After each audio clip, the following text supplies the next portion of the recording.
인생의 깊은 목마름을 경험했던 한 여인이 요한복음 4장에 등장했습니다. 그 여인은 자신의 목마름을 어떻게든 해결하고 싶었습니다. 그래서 남편을 5번이나 바꿔보았습니다. 그런데 그 목마름은 해결되지 않았고, 더 큰 문제는 남편을 바꾸는 방법 말고는 당장의 목마름을 채울 수 있는 방법을 알지 못했다라는 것입니다. 대부분의 사람들이 이렇게 살아갑니다. 예수 그리스도로부터 영생을 공급받지 못한 사람들은 자신의 방법을 가지고 순간순간의 목마름과 배고픔을 해결해 보려고 합니다. 그러나 결국 또다시 목마르고 또다시 갈증에 휩싸이게 됩니다. 마치 망망대해를 떠돌면서 바닷물을 계속 목마르다고 퍼마시는 것과 같습니다. 그런데 그러한 가련한 여인에게 예수 그리스도께서 먼저 찾아와 주셨습니다. 그리고 그 여인에게 자신이 누구신지를 아주 상세하게 계시하여 주셨습니다. 그래서 4장의 가장 중요한 말씀은 26절이라고 할 수 있습니다. 26절을 보면 내게 말하는 내가 그라 하시니라. 남편을 6명이나 만나보았지만 목마름이 해결되지 않았던 그 여인에게 진정한 남편 되시고 신랑 되시는 예수 그리스도께서 찾아와 주셨습니다. 그를 만나는 순간 여인의 깊은 목마름이 해결되었고, 비루하고 비천했던 인생이 이제는 그리스도의 신부로서 회복되는 것을 보여주고 있습니다. 예수님을 만나면 이런 일들이 저와 여러분들에게도 이미 일어나고 있고 앞으로도 일어나게 될 줄 믿습니다. 그분은 우리를 충만케 하시는 분이기 때문입니다. 오늘 본문에서는 사마리아 여인과 또 제자들 또한 왕의 신하 세 부류의 사람이 등장합니다.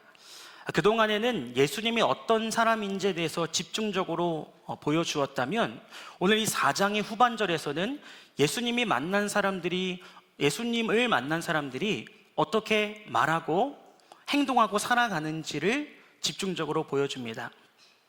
이걸 통해서 예수님께서 자신이 누구인지도 나타내 주시지만, 예수님을 만난 자들, 예수님을 믿는 자들이 어떻게 살아야 되는지 교훈받는 시간이 되기를 원합니다. 첫 번째로 우리가 예수님을 만났고 예수님을 믿고 살아간다면 가장 중요한 것 중 하나는 예수님과 함께 보기 시작하는 것입니다. 보는 것은 인간에게 있어서 굉장히 중요합니다. 앞이 보이는 걸 넘어서서 어떻게 보는지가 사람의 인생을 결정한다고 해도 과언이 아닐 것입니다. 그럼 비전이라는 것은 대단한 것이 아닙니다. 비지오라는 이 보다라는 단어에서 파생된 것이 비전입니다. 그래서 비전의 삶이라는 것은 하나님이 보는 것을 보고 하나님의 관점으로 보기 시작하는 것이 바로 비전이라고 할 수 있습니다. 그래서 우리의 가정을 바라볼 때에 우리 가정 몇 평 살고 연봉이 얼마고 외형적인 것을 보는 게 아니라 하나님이 보고 계신 것, 또한 하나님의 관점으로 보기 시작할 때에 가정을 회복시킬 비전의 사람이 되는 것입니다. 그것이 이 시대가 되었든 어떤 사람을 향하였든 보는 것은 중요합니다. 오늘 27절을 보면 제자들이 사마리아 마을로 먹을 것을 구하러 갔다가 돌아오게 되었습니다. 그런데 한 가지 의아한 장면이 펼쳐지고 있었습니다. 원래 유대 남자는 사마리아 여인과 말을 섞지 않고 상종하지 않는 관계였습니다. 그런데 27절을 보면 예수께서 여자와 말씀하시는 것을 이상히 여겼다. 예수님이 한 여자와 아주 깊이 있는 대화를 나누시고 아주 관계가 돈독해져 있는 모습을 보게 되었습니다. 그래서 제자들은 이상하다. 왜 예수님께서 사마리아 여인과 대화하시는 걸 넘어서서 저 여인은 왜 이렇게 눈물을 흘리고 있고 예수님은 저 여인을 저렇게 긍휼한 눈으로 바라보고 계실까라고 의아해 했을 것입니다. 그런데 중요한 건 27절 말미를 보니까 무엇을 구하시나이까? 어찌 그와 말씀하시나이까? 묻는 자가 없더라. 그런데 그것에 대해서 더 이상 알고 싶어 하지도 않고 물어보는 사람도 없었습니다.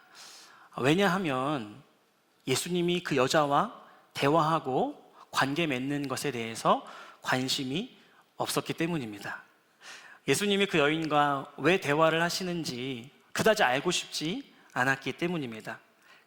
왜냐하면 이 사마리아 여자는 제자들 입장에 있어서 자신과는 별로 상관없는 여자였기 때문입니다.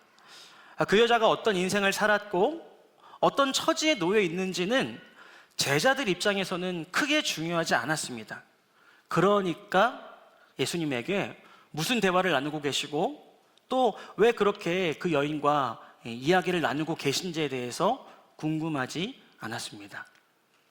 여러분들이 길을 걷다가 여러분들의 자녀가 어떤 사람과 얘기를 나누거나 또는 어떤 선생님과 대화를 나누거나 여러분들의 자녀를 발견한다면 무심코 지나치지 않고 분명 물어볼 겁니다. 그때 그 사람이랑 무슨 얘기했어? 또 왜 만났어? 궁금해하는 것이 부모로서 당연한 모습일 겁니다. 그런데 제자들은 사마리아 여인에 대해서 아무런 관심이 없었습니다. 그럼 우리가 본질적인 질문을 한번 던져보기 원합니다. 제자들이 지금 사마리아에 왜 왔을까요? 지금 제자들은 왜 사마리아라는 유대인들이 밟기도 싫어하는 땅에 와 있는 것일까요? 그것은 바로 예수님을 따라 살아가는 자들이었기 때문입니다. 누가복음 5장 4절을 보면 예수님을 처음으로 따랐던 제자들의 모습이 등장합니다. 말씀을 마치시고 시몬에게 이르시되 깊은 데로 가서 그물을 내려 고기를 잡으라. 예수님이 베드로를 처음 만났을 때 베드로에게 한 가지 명령합니다. 깊은 데로 가서 그물을 내려봐라. 그랬더니 5절을 보면 시몬이 대답하여 이르되 선생님 우리들이 밤이 새도록 수고하였으되 잡은 것이 없지만은 말씀에 의지하여 내가 그물을 내리리이다 하고, 여러분 사마리아 여인에게 우물물이 영원히 목마름을 계속해서 만들어내는 어떤 매개처였던 것처럼 이 우물은 결국 사마리아 여인의 목마름을 채워줄 수 없는 한 가지의 상징이었던 것처럼 제자들에게 있어서 그물을 내리는 것, 고기를 잡는 것은 그들의 목마름을 채워줄 수 없는 하나의 상징적인 의미였습니다. 왜냐하면 밤이 새도록 수고했습니다.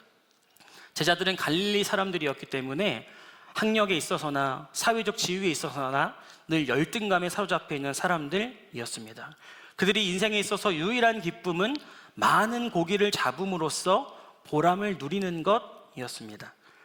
그런데 평생 고기를 잡았지만 그들이 밤이 새도록 수고해도 고기가 잡혀지지 않는 그러한 인생의 목마름과 공허함 가운데 놓여 있었습니다. 근데 그러한 자들에게 예수 그리스도께서 찾아와 주셨습니다. 그래서 누가복음 5장 6절을 보면 고기를 잡은 것이 심이 많아 그물이 찢어지는지라. 근데 예수님을 만났을 때 한 번에 그들의 갈증, 그들의 갈망, 그들의 목마름이 채워지게 되었습니다. 그물이 터질 정도로 그들이 이전에 한 번도 경험하지 못한 충만함이 예수 그리스도를 통해 임하게 된 것입니다. 그래서 누가복음 5장 10절을 보면 세베대의 아들로서 시몬의 동업자인 야고보와 요한도 놀랐습니다. 예수께서 시몬에게 이르시되 무서워하지 말아라. 이제 후로는 내가 사람을 취하리라 하시니 그들이 배들을 육지에 대고 모든 것을 버려두고 예수를 따르리나. 예수님께서 제자들에게 이제는 저 흑암에 있는 사람들, 사망에 있는 사람들, 영벌에 있는 사람들을 나와 함께 건져내자, 나와 함께 하자라고 제자들에게 손을 내미셨습니다. 그랬을 때에 충만함을 맛보았던 제자들은 그물을 버려두고 예수를 따랐습니다. 예수님이 바라보는 사람, 예수님이 바라보는 관점으로 살겠다고 작정한 자들이었습니다. 그래서 그들은 예수님을 따라서 유대에도 갔다가 예루살렘에도 갔다가 또 유대에도 갔다가 이제는 사마리아를 거쳐서 갈릴리로 가고 있는 여정이었습니다. 그런데 그때에 사마리아에 몸은 있긴 했지만 예수님이 뭘 바라보고 계시고 어떤 관점으로 바라보고 계신지에 대해서는 관심이 없었습니다. 저와 여러분들이 이러한 모습일 수 있는 것입니다. 예수님께서 저와 여러분들의 삶을 신실하게 인도하여 주고 계십니다. 근데 그 여정 가운데에 우리는 주님이 무엇을 바라보고 계시고 우리에게 어떤 시선으로 내가 삶 속에서 만나는 사람과 마주하고 있는 상황을 바라보기 원하시는지 생각하지 않을 때가 있습니다. 그들은 잠깐의 감동과 감격 또한 놀람으로 그물을 버려두고 예수님을 따랐을런지는 모릅니다. 근데 그들의 눈이 바뀌지는 못했습니다. 비전의 눈, 예수님의 눈으로 인생을 바라보지 못했습니다. 그런데 이런 제자들과는 대조되는 한 명의 여자가 등장합니다. 우리 28절 말씀을 함께 읽어보겠습니다. 시작. 여러분, 여자에게 있어서 물동이는 목마름을 채울 수 없는 수단이었습니다. 마치 제자들이 그물을 버려두고 예수님을 따랐던 것처럼 이 사마리아 여인도 그동안 자신의 목마름을 채워주지 못했던 지난날의 삶을 의미하는 물동이를 버려버렸습니다. 그리고 이제는 동네에 들어가기 시작합니다. 여러분, 이 동네는 어떤 의미였을까요? 사마리아 여인에게 있어서 이 동네는, 또 이 동네 사람들은 마주치기 싫고 상대하기도 싫고 피하고 싶은 사람들이었을 것입니다. 왜냐하면 자신의 과거를 알고 자신의 실체를 아는 사람들이었기 때문에 이 동네에 섞여 산다는 것 자체가 너무 괴롭고, 또한 사람들의 시선 자체가 따갑기도 하고 그들과 말을 섞기 싫었을 것입니다. 그런데 사마리아 여자였기 때문에 다른 이스라엘 지역으로 가서 살 수는 없는, 다시 말하면 대안이 없기 때문에 그냥 하루하루 우격다짐으로 살고 있는 여인의 삶이었습니다. 그래서 이 여인은 동네 사람을 아무도 만나고 싶지 않았기 때문에 아무도 돌아다니지 않는 가장 뜨거운 정오에 우물에 물을 뜨러 왔던 것입니다. 그런데 이 여인이 예수님을 만난 순간 그들이 달리 보이기 시작했습니다. 자신과 같이 채워지지 않는 목마름으로 고통스러워하는 모습이 보이기 시작했습니다. 그래서 예수님께서 자신에게 찾아와 주셨던 것처럼 자신도 그들에게 찾아가기로 예수님의 시선으로 자신의 삶을, 자신의 환경을 바라보기 시작합니다. 여러분, 이렇게 바라보기 시작할 때 예수님이 원하시는 삶, 비전의 삶을 살게 되는 것입니다. 똑같이 무언가를 버려두고 예수님을 만났습니다. 똑같이 무언가를 버려두고 예수님을 따르는 삶입니다. 그런데 누구는 여전히 자기가 보고 싶은 것, 여전히 자신의 관점과 기준대로 무언가를 바라보지만 이 무명의 사마리아 여인은 예수님의 눈으로, 예수님의 시선으로 세상을 인식하고 바라보기 시작합니다. 그래서 오늘 29절을 보면 내가 행한 모든 일을 내가 말한 사람을 와서 보라, 이는 그리스도가 아니냐 하니, 이 여인은 마을을 달리 보기 시작하고 사람들을 달리 보기 시작했을 뿐만 아니라 또 한 가지, 자기 자신에 대해서 달리 보기 시작했습니다. 그리고 29절에 내가 행한 모든 일, 이것은 무엇을 의미합니까? 사마리아 여인이 남편을 5번 바꾼 일입니다. 사마리아 여인 입장에서는 어떻게든 숨기고 싶고 감추고 싶고 지워버리고 싶은 과거였을 겁니다. 우리의 상상이지만 남편이 5명이었다면 그 과정 가운데 얼마나 많은 남자들이 거쳐가고 이 여인이 얼마나 문란한 삶을 살았을지, 그리고 사람들은 그 여인을 어떻게 바라보았을지 우리는 충분히 생각해 볼 수 있습니다. 그래서 예수님께서 여인에게 찾아오셔서 너 남편 있느냐 물어보았을 때 남편이 없다라고 거짓말할 만큼 지우고 싶고 숨기고 싶은 자신의 실체였습니다.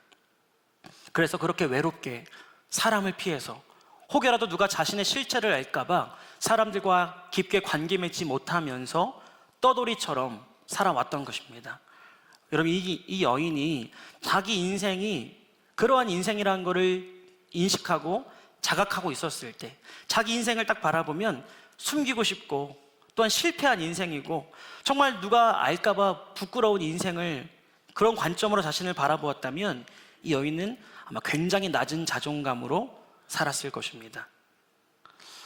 그런데 이 여인은 자기 자신을 보는 관점이 바뀌기 시작했습니다. 예수님의 눈으로 자신을 보기 시작한 것입니다.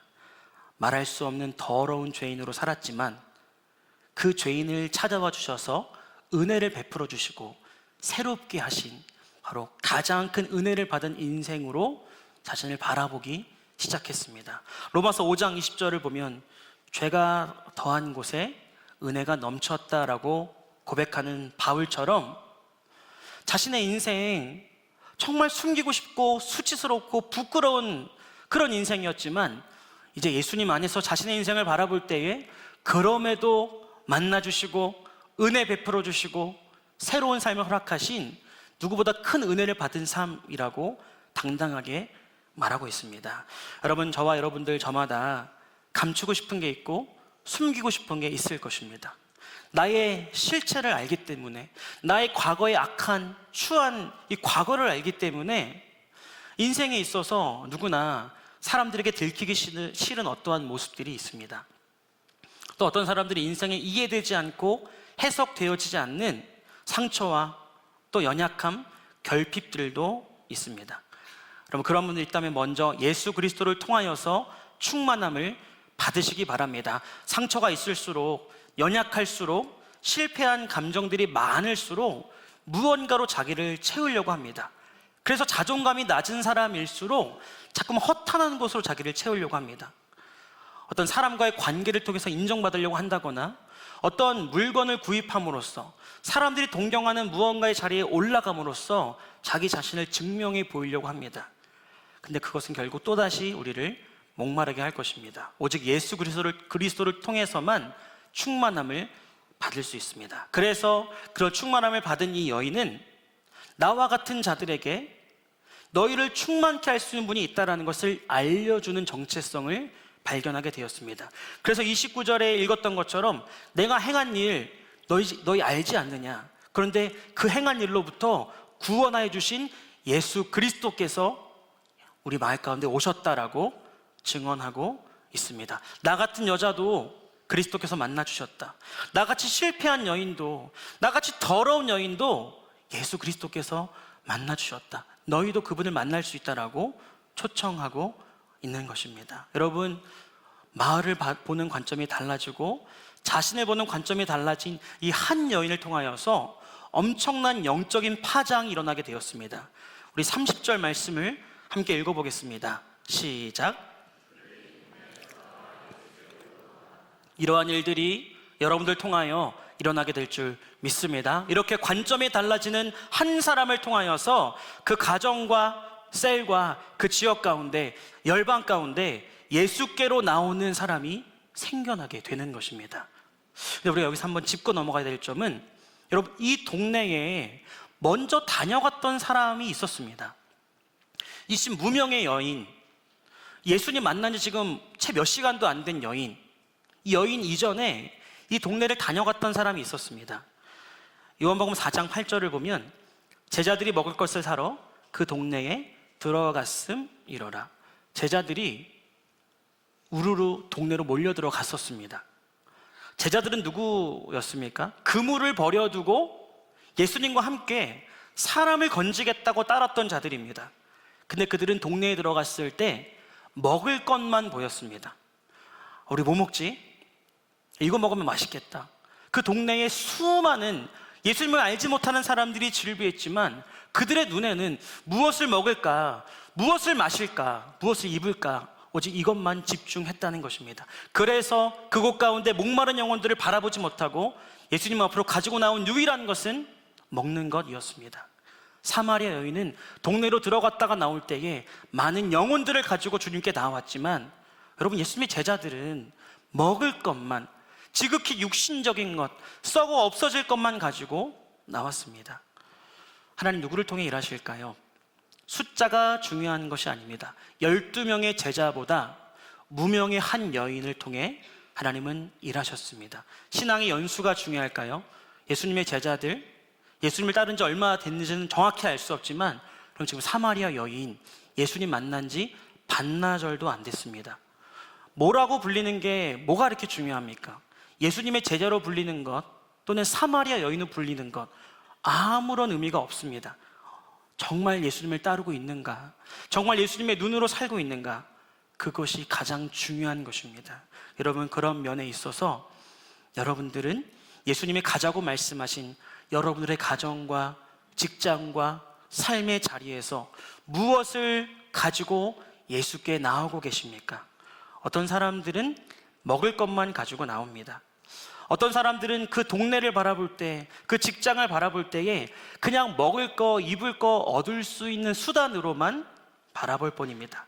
근데 비전의 사람은 가정을 바라보든, 살고 있는 동네를 바라보든, 다니고 있는 직장을 바라보든 하나님 주신 영적 기업으로 여기고 그곳에 추수할 영혼이 있기 때문에 보내셨다라는 관점이 있는 것입니다. 이러한 관점으로 살아가는 여러분들을 통하여서 하나님이 놀라운 열매를 맺게 하실 것입니다. 그래서 우리 집사님 중에 한 명이 자녀를 낳고 육아를 하다가 깊은 터널을 통과하게 되었습니다. 청년 때는 리더도 하고 나름 열심으로 신앙생활했지만 아이를 낳으니까 생각했던 것보다 더 고되기도 하고 그런 면에 있어서 영적으로 약해지기도 하고 그러면서 정말 힘든 시간들을 보냈었습니다.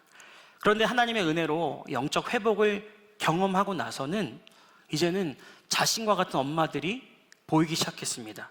동네를 보니까 아이를 기르느라고 유모차를 끌고 있지만 마음도 지치고 몸도 지쳐서 멍한 눈으로 화장도 하지 않고 추리닝만 입고 다니는 엄마들이 보이기 시작했습니다.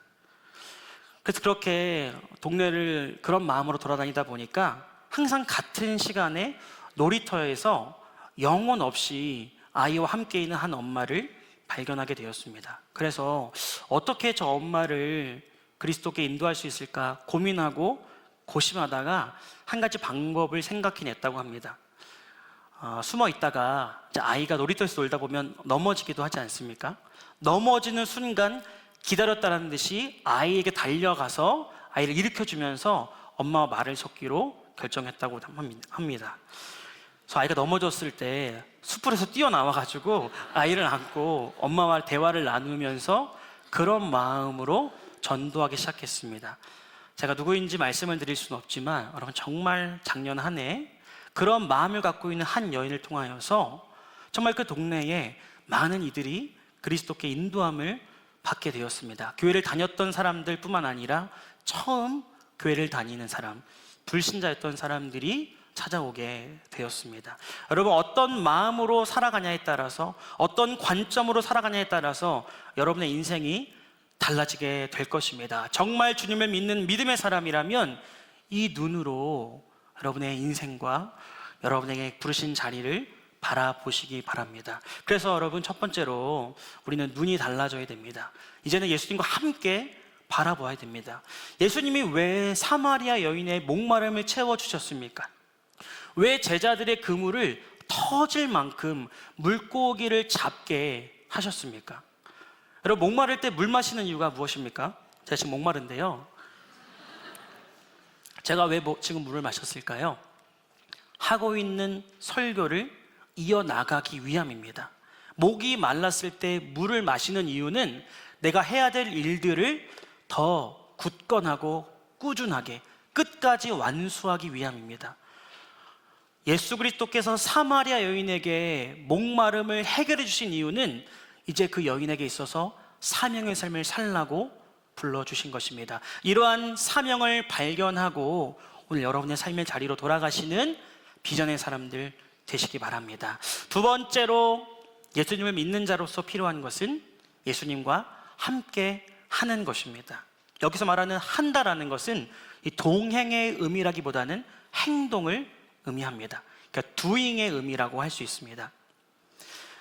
지금 29절을 보면 29절부터 30절을 보면 막 여인이 예수님을 막 열심히 전하고 전도할 때에 마치 카메라가 전환되는 것처럼 그 시간에 제자들은 뭘 하고 있었는지 장면이 전환됩니다. 그러니까 오늘 이런 전환이 3번이나 일어나는데요, 성경은 의도적으로 이렇게 비전의 삶을 사는 사람과 그렇지 않은 제자들의 모습을 대조하고 있는 것입니다.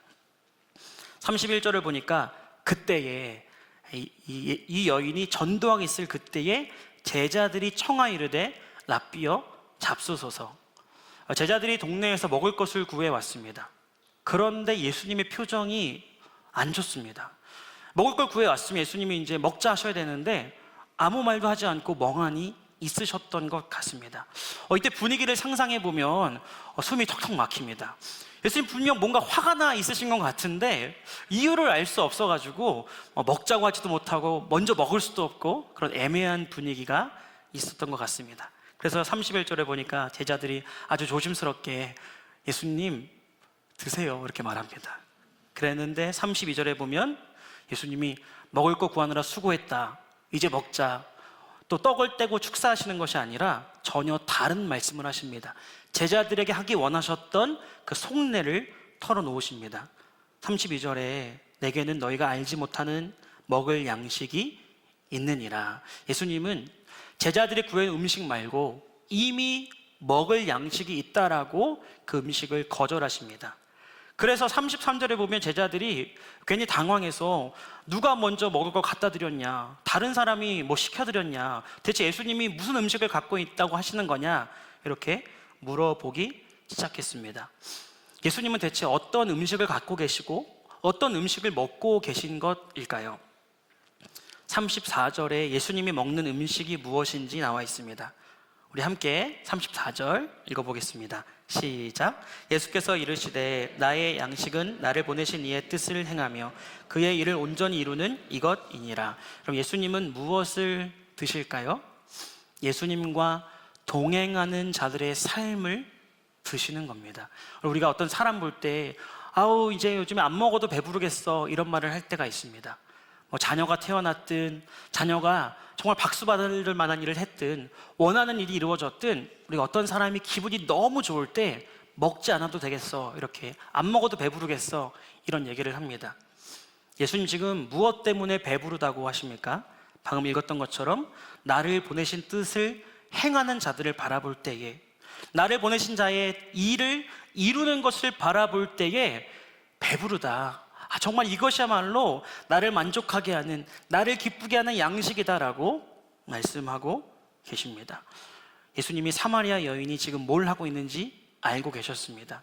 예수님의 눈으로 그 마을을 바꾸기 위해서 동분서주 뛰어다니는 그 여인을 바라볼 때에 연약하고 부족하고 남들이 보기엔 실패한 인생이었지만 그 은혜와 사랑을 기억하며 그 하나님의 나라를 이루어가는 여인을 바라볼 때에 배가 부르다고 하시고 그것이 내가 먹고 싶은 양식이다라고 말씀하십니다.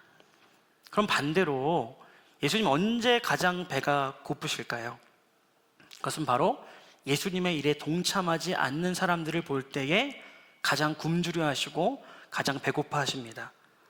마태복음 21장 18절을 보면 이른 아침에 성으로 들어오실 때에 시장하신지라 길가에서 한 무화과 나무를 보시고 그리로 가사 잎사귀 밖에 아무것도 찾지 못하시고 나무에게 이르시되 이제부터 영원토록 내가 열매를 맺지 못하리라 하시니 무화과 나무가 곧 마른지라. 무화과는 이스라엘을 상징하는 나무입니다.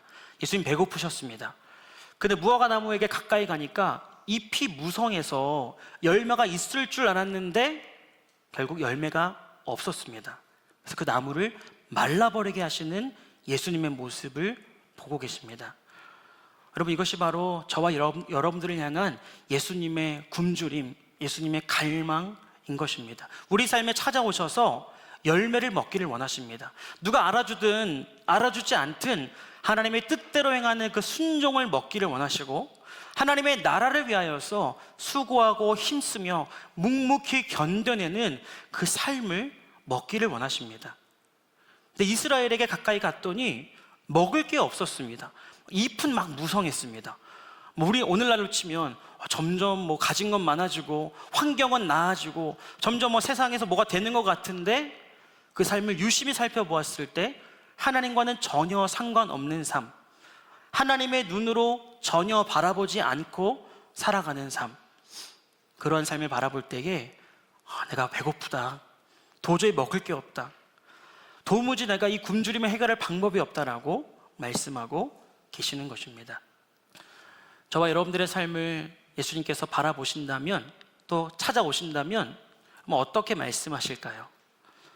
올 한 해 예수님을 배부르게 하는 여러분들이 되시기를 바랍니다. 우리의 삶을 바라보면서 정말 먹을 것이 많고 정말 나를 기쁘게 하는 그런 삶이라고 예수님이 말씀하시는 자가 바로 참된 믿음의 삶이라고 할 수 있습니다. 그러면서 제자들이 결국 예수님께 있어서 육신적인 것은 갖다 드렸지만 영적으로 먹을 것이 없는 열매 맺지 못한 삶을 살았던 이유가 무엇인지도 오늘 말씀하고 계십니다.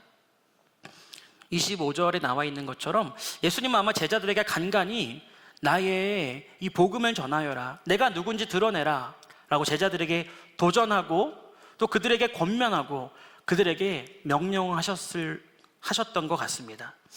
35절을 보면 제자들이 그러한 예수님의 명령과 부름에 어떻게 대답했는지 나와 있습니다. 너희는 넉 달이 지나야 추수할 때가 이르겠다 하지 아니하느냐. 제자들은 늘 예수님께 핑계를 대고 예수님께서 뭔가를 요구하실 때에 이런 식으로 대답합니다. 아직 준비가 안 됐습니다. 아직 그때가 아닌 것 같습니다. 예를 들어서 여러분들의 아파트에서나 여러분들 거주지나 학교나 직장에서 하나님이 막 전도의 감동을 주십니다. 저 사람 이번에 꼭 왔으면 좋겠는데 초대할까 싶다가도 그런 사람을 바라볼 때 하나님 근데 저 사람 바라보니까 아직 준비가 안 된 것 같습니다. 말했다가 괜히 욕먹을 것 같고 말했다가 괜히 관계만 틀어질 것 같습니다. 이런 식으로 아직 추수의 때가 4달 남았습니다 라고 유보하고 미뤄왔던 것입니다. 하나님이 이제 마음 가운데 신앙의 성장을 주셔서 헌신의 자리로 초대하시고 영적인 결단과 도전을 요구하실 때가 있습니다. 그런데 스스로 생각하기에 하나님 저 아직 준비가 안 됐습니다. 저는 아직 그 사역 섬길 수 있는 능력이 안 됩니다. 저 아직 그걸 할 만한 사람이 아닙니다.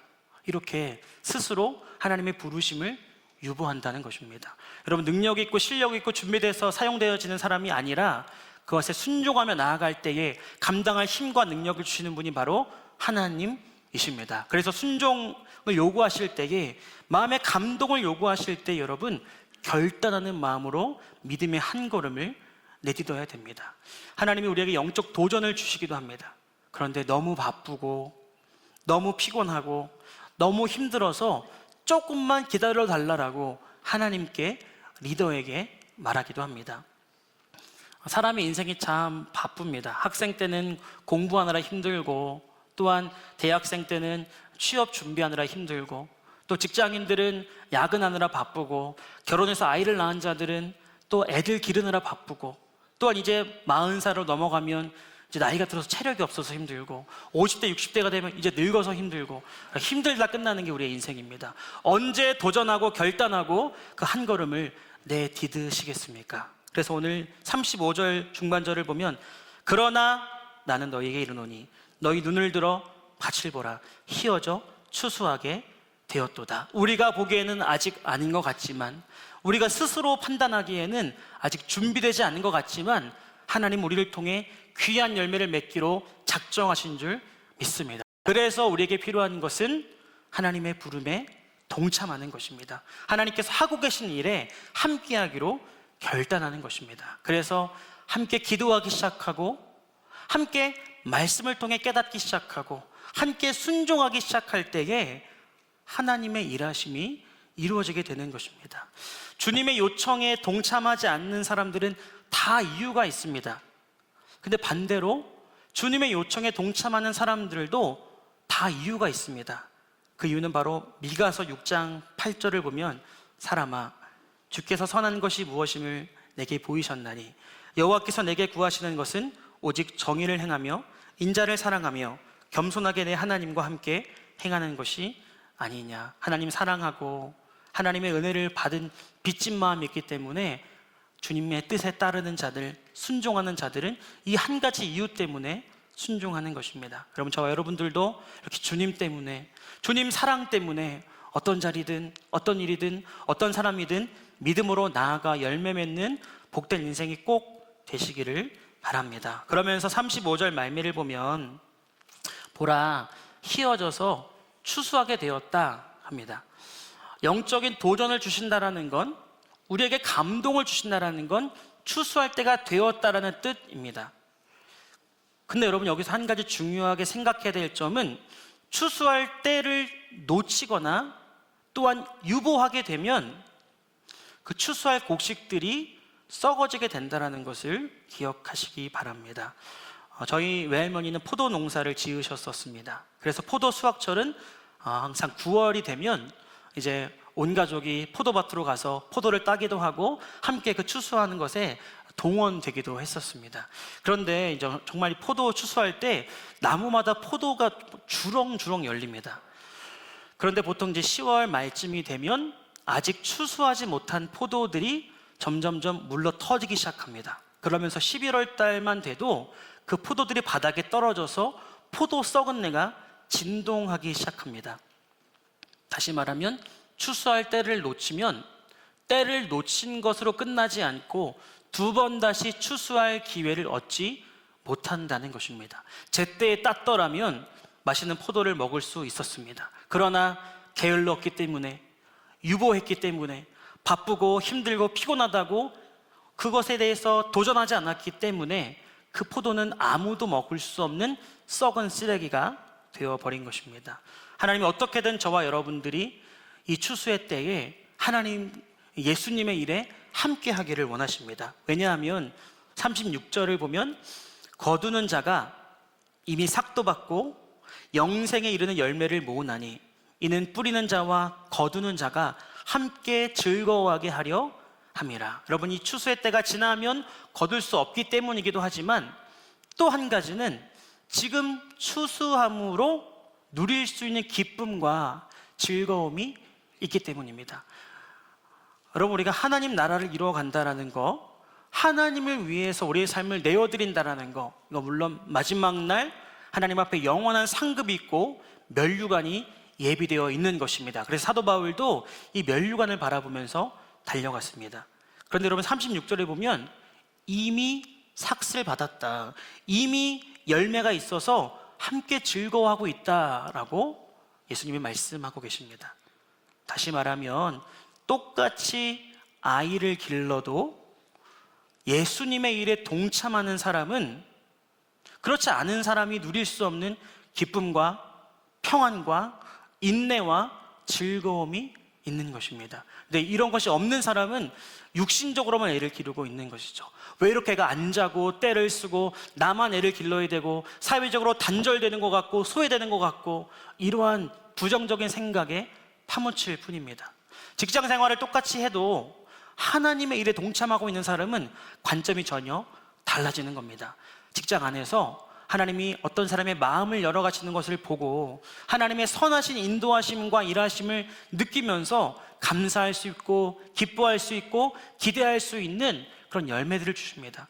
근데 그렇지 않은 사람은 다람쥐 쳇바퀴 돌아가는 것처럼 답답함을 느끼고 무력함을 느끼고 허무함을 느끼게 되는 것입니다. 여러분, 그래서 이미 하나님의 일에 동참하고 있는 사람은 귀한 열매가 있습니다. 똑같이 청년 시절을 보내도 어떤 사람은 끊임없이 외로움과 음란함, 자신의 게으름과만 싸우다가 청년 시절을 지나는 사람도 있습니다. 싸우는 걸 넘어서 넘어져서 거기에 버무려지는 사람도 있습니다.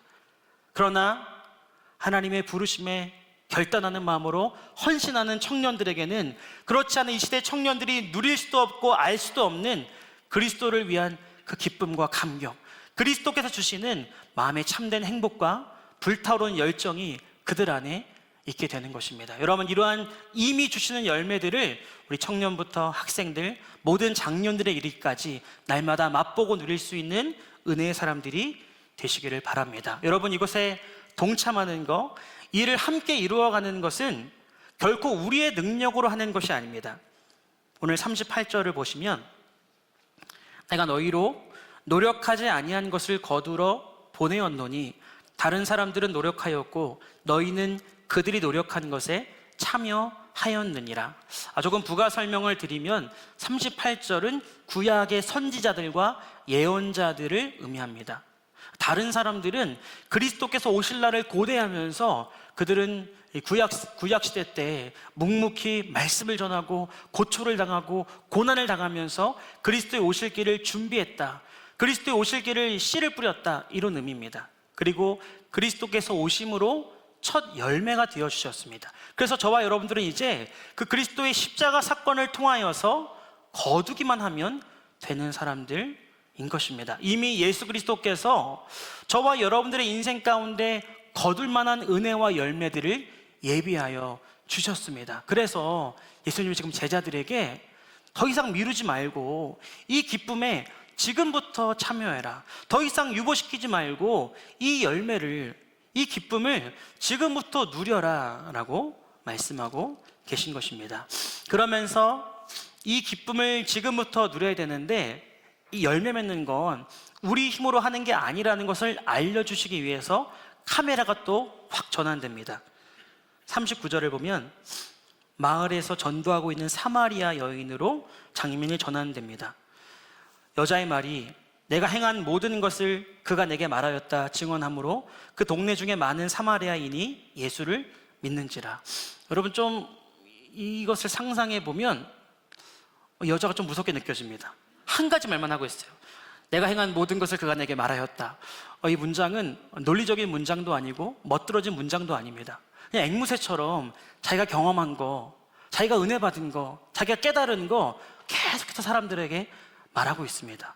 사마리아의 똑똑한 사람이든 남자든 젊은 여자든 상관없이 그냥 자기가 만난 예수님, 자기가 경험한 그 예수님에 대해서 소소하지만 진실된 마음으로 호소하고 있습니다. 우리는 사람들에게 아주 논리적으로 잘 설명해 줘야지만, 아주 탁월한 이성과 논리를 가지고 뭔가를 증명해 줘야지만 올 것이라고 생각합니다. 기적적인 간증이 있어야지만 사람들이 오지 않을까라고 부담을 느끼기도 합니다. 여러분, 사마리아 여인은 예수님의 기적적인 어떤 이적과 기사를 경험하지 않았습니다. 그러나 사마리아가 만난 예수님만을 전했을 때 40절을 보면 사마리아인들이 예수께 와서 자기들과 함께 유하시기를 청하니 거기서 이틀을 유하시매. 이러한 일들이 일어나게 된 것입니다. 여러분, 그래서 올 한 해 여러분들이 삶의 자리에서 너무 큰 부담을 느끼시지 말고 여러분들이 만난 예수님, 여러분들이 경험한 예수님을 그냥 전하기 시작하십시오. 그러면 사람들이 예수님을 만나기 위해 리본으로 우리 교회로 나오게 될 것입니다. 그래서 예수님께서 그 사마리아 사람들을 만나 주시면서 42절을 보니까 이렇게 말합니다. 사마리아 사람들이 그 사마리아 여인에게 이렇게 말합니다. 42절에 그 여자에게 말하되 이제 우리가 믿는 것은 내 말로 인함이 아니니 이는 우리가 친히 듣고 그가 참으로 세상의 구주신 줄 알미라 하였더라. 아멘. 여러분, 이 여인이 말을 잘해서 믿은 것이 아닙니다. 이 여인의 믿음 때문에, 연약하지만 주님을 사랑하는 그 마음의 순종 때문에 믿게 된 것입니다. 여러분, 그래서 하나님의 능력과 또 주님이 주시는 열매는 우리의 어떤 열정, 우리의 어떤 능력, 타고난 달란트로 맺어가는 것이 아닙니다. 물론 도움은 되지만 궁극적으로 예수 그리스도께서 귀한 열매를 맺어 가실 것입니다. 그래서 42절 말씀처럼 진실로 세상의 구주인 줄을 예수님께서 알게 하신 것처럼 우리 차원의 일이 아니라 하나님 차원의 일이 일어나게 되는 것입니다. 내 기도는 미약하고 멋들어지게 기도할 수도 없지만 주님 주신 감동을 따라 기도하기 시작할 때 내 부족한 기도를 통하여서 하나님의 일들이 일어나게 되는 것입니다. 나는 참 능력도 없고 실력도 없고 경험도 없지만 주님께서 부르신 사역의 자리 가운데, 헌신의 자리 가운데 순종하기 시작할 때 그것을 통하여 세상이 주님을 알게 되어주고 주님의 나라가 확장되어지는 일들이 반드시 나타나게 될 것입니다. 그래서 두 번째로 예수를 믿는다라면 예수님과 함께 하는 것입니다. 주님께서 지금 내 인생 가운데 하고 계신 일을, 우리 가정 가운데 하고 계신 그 일을, 열방과 교회 가운데 하고 계신 그 일을 함께하는 여러분들이 되시기를 바랍니다. 마지막 세 번째로 예수님을 믿는 자들은 어떻게 살아야 될까요? 예수님과 함께 믿어야 됩니다.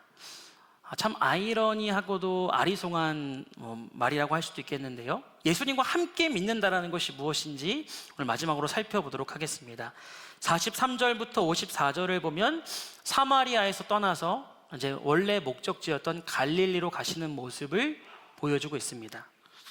저와 여러분들은 다 예수님을 믿는 사람들입니다. 근데 우리는 그 믿음을 객관적인 차원에서 한번 살펴볼 필요가 있습니다. 정말 무엇을 믿는 것이고 누구를 믿는 것인지, 내 믿음이라는 건 과연 무엇을 향한 믿음인지를 생각해 봐야 됩니다. 오늘 44절을 보면 갈릴리로 가시는 그 여정 가운데 예수님이 뜬금없는 말을 하십니다. 선지자가 고향에서는 높임을 받지 못한다 하시고, 예수님께서 고향에서 높임을 받지 못하셨습니다. 심지어 공간복음에 보면 예수님께서는 고향에서 기적을 일으키실 수 없었다라고 표현하기까지 합니다. 여러분, 예수님과 고향이 같다면 그것은 참 흥분되고도 좋은 일 아니겠습니까? 어렸을 때부터 알고 지냈던 형이 하나님의 아들이라면 그것이야말로 가장 좋은 인맥이라고 할 수 있습니다. 그런데 예수님께서는 그것이 오히려 믿음의 걸림돌이 되고 잘못된 믿음을 가질 수 있는 요소가 된다라는 걸 말씀하고 계신 것입니다.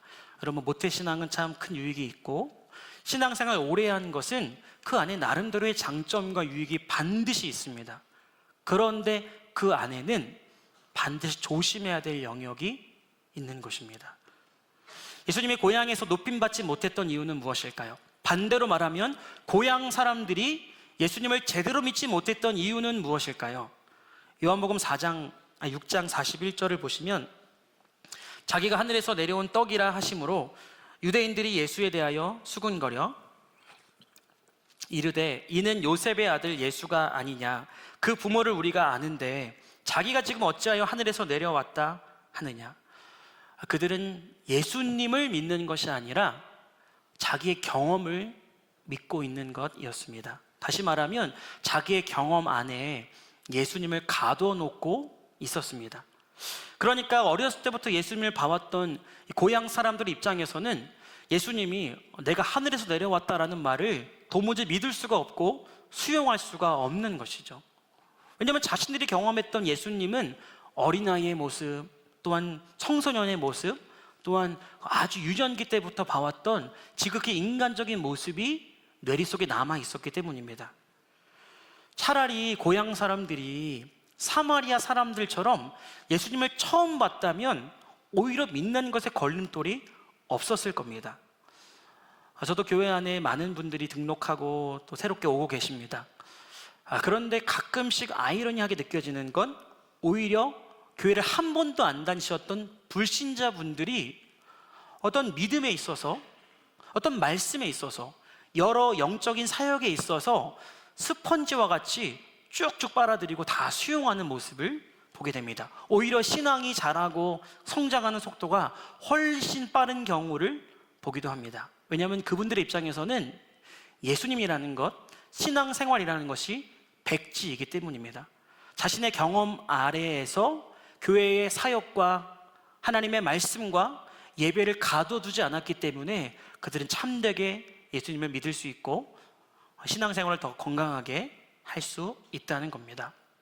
근데 이와는 반대로 오히려 모태신앙 중이신 분들의 몇 분은, 또 신앙생활 오래 해오신 분들 중에 몇 분은 교회 안에 잘 적응을 못하시는 모습도 보기도 합니다. 물론 사람이 환경이 바뀌면 적응하는 기간이 필요합니다.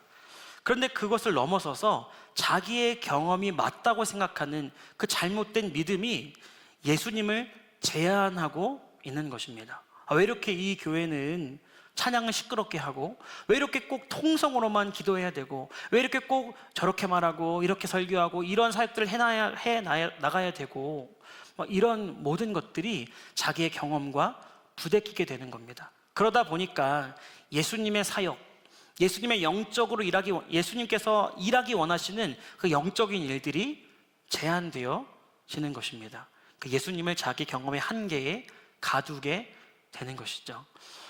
여러분, 우리가 예수님을 있는 그대로 믿는 자들이 되시기를 바랍니다. 올 한 해 우리가 신령한 은사를 주신 하나님을 표어로 삼고 함께 신앙생활하기로 작정하였습니다. 하나님이 우리의 영적인 세계를 열어주실 것입니다. 영적으로 넓어지게 하시고 깊어지게 하실 것입니다. 여러분, 스스로를 제한하지 마시기 바랍니다. 어떤 분들은 기도하라 그러면 나 기도해봤는데 응답 안 됐었어. 기도해도 아무런 소용없어. 하나님은 지금 그 사람의 기도를 통하여 그 사람의 인생 가운데 일하실 작정을 하셨습니다. 근데 자기 경험 아래 하나님과 예수님을 가둬놓고 있는 것이죠. 그 실패의 경험 가운데 예수님이 갇혀있기 때문에 예수님의 일이 일어나지 않고 있는 것입니다. 리더를 권면하고 리본 사역을 권면하면 자꾸만 제 전화를 피하시는 분들이 있습니다. 여러분, 자신의 경험과 판단에 예수님을 가두지 마시기 바랍니다. 예수님께서는 부족한 우리를 통하여서 놀라운 영광과 열매를 드러내실 것입니다. 그래서 첫 번째로 예수님께서는 먼저 그러한 것들을 경계하셨습니다. 고향에서 사람들이 갖고 있는 그 경험에 기반한 잘못된 믿음을 버려라 말씀하십니다. 또 정반대의 사람들이 등장합니다. 오늘 45절을 보면 갈릴리에 이르심에 갈릴리인들이 그를 영접하니 이는 자기들도 명절에 갔다가 예수께서 명절 중 예루살렘에서 하신 모든 일을 보았음이더라. 고향에서는 배척당하셨는데 갈릴리에서는 예수님 오시는 걸 보면서 환호하고 기뻐하고 예수님을 영접하고 있습니다. 그 이유는 예루살렘에서 예수님이 유월절에 일으키셨던 표적들을 본 사람이기 때문입니다. 46절을 보면 예수께서 다시 갈릴리 가나에 이르시니 전에 물로 포도주를 만드신 곳이라 왕의 신하가 있어 그의 아들이 가버나움에서 병들었더니 예수님을 기다리고 또 예수님을 만나기 원했던 갈릴리 사람도 있지만 또 한 사람은 왕의 신하가 등장합니다.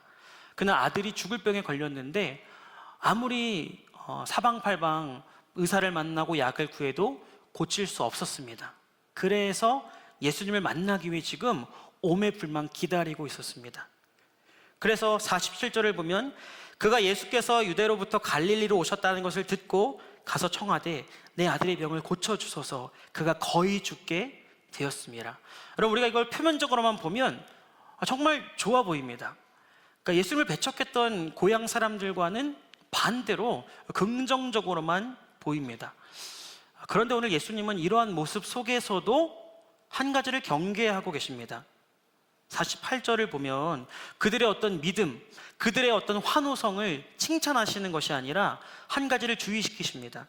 너희는 표적과 기사를 보지 못하면 도무지 믿지 아니하리라. 이것은 자신의 경험과는 정반대되는 믿음의 걸림돌입니다.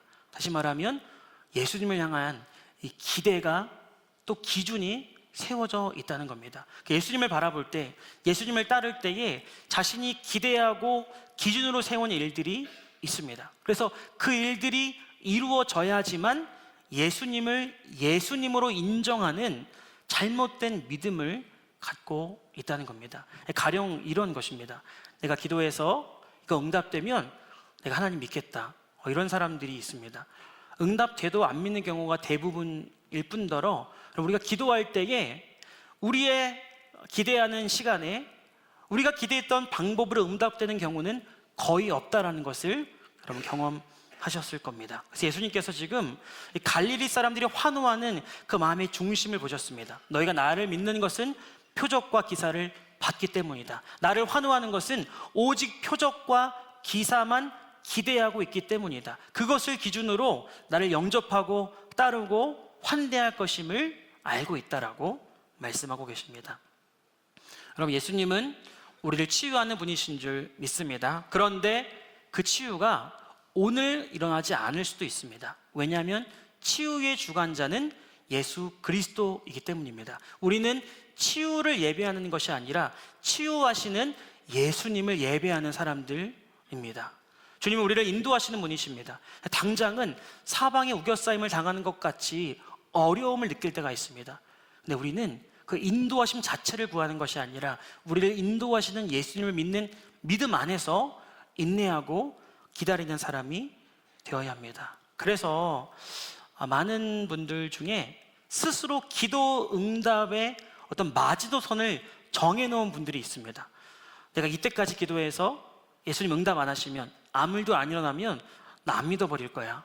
이렇게 예수님을 협박하시는 분들이 계십니다. 내가 이거 순종해서 내 인생 가운데 이 문제 풀리지 않으면 나 예수님 안 믿어요.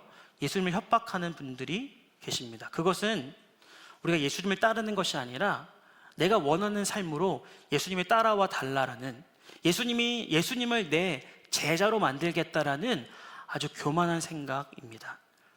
그래서 49절에 보면 왕의 신하가 예수님께 이렇게 간구합니다. 주여, 내 아이가 죽기 전에 내려오소서.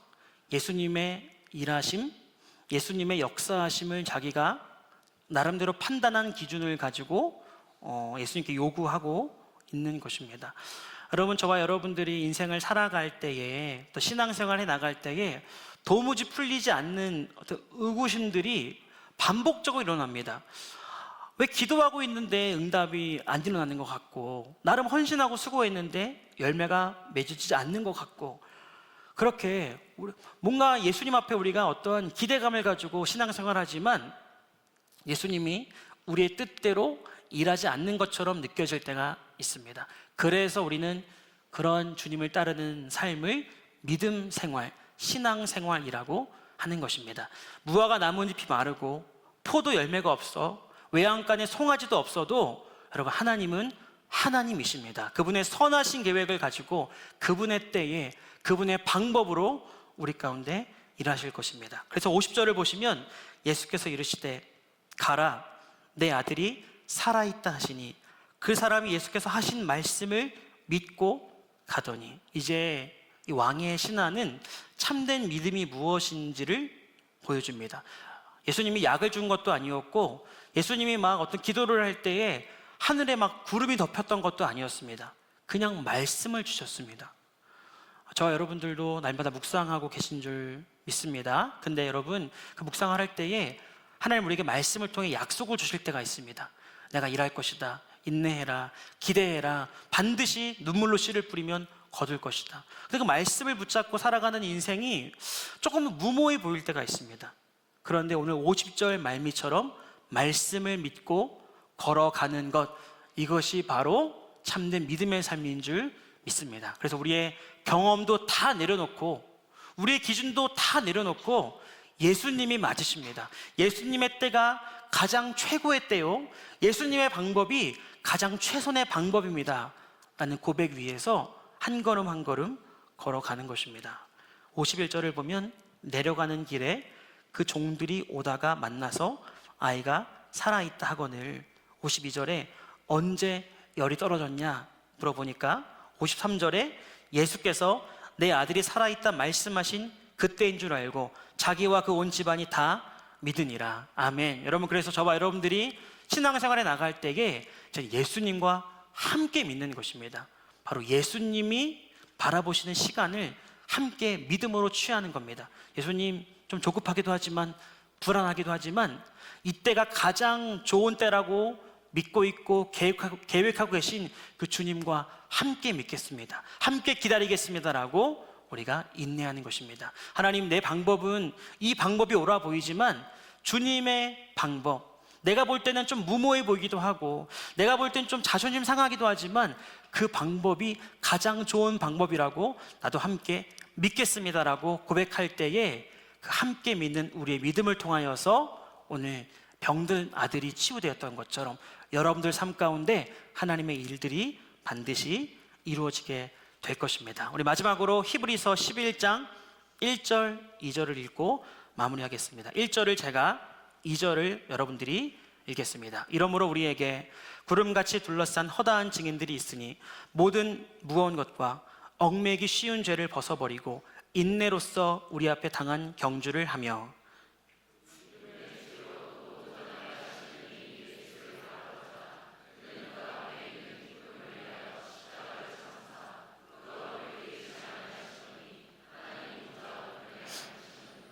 아멘. 믿음의 주인 예수 그리스도의 믿음을 따라 우리 인생 가운데 가장 선한 계획을 통하여 참된 회복과 귀한 열매를 맺게 하시는 그 주님의 믿음을 함께 믿음으로 말미암아 올 한 해 주님 앞에 귀한 열매를 올려드리고 주님의 즐거움에 동참하는 가장 복된 삶을 사시는 여러분들 되시기 바랍니다. 하나님, 오늘 말씀을 통하여서 우리가 주님을 만난 사람들로서 믿음의 삶이 무엇인지 함께 살펴보았습니다. 하나님, 우리의 눈을 변화시켜 주시옵소서. 우리를 부르신 삶의 자리를 주님의 눈으로 바라보게 하시고, 하나님, 우리 스스로를 실패하고 비천하고 무능력한 자로 바라보는 것이 아니라 하나님의 은혜를 입고 그 은혜를 흘려줄 사명자로 바라보며 이제 주님과 함께 우리의 인생과 가정과 교회와 열방 가운데 벌써 시작하신 예수 그리스도의 착한 일을 능히 이루실 그날을 바라보며 함께 믿음으로 걸어가는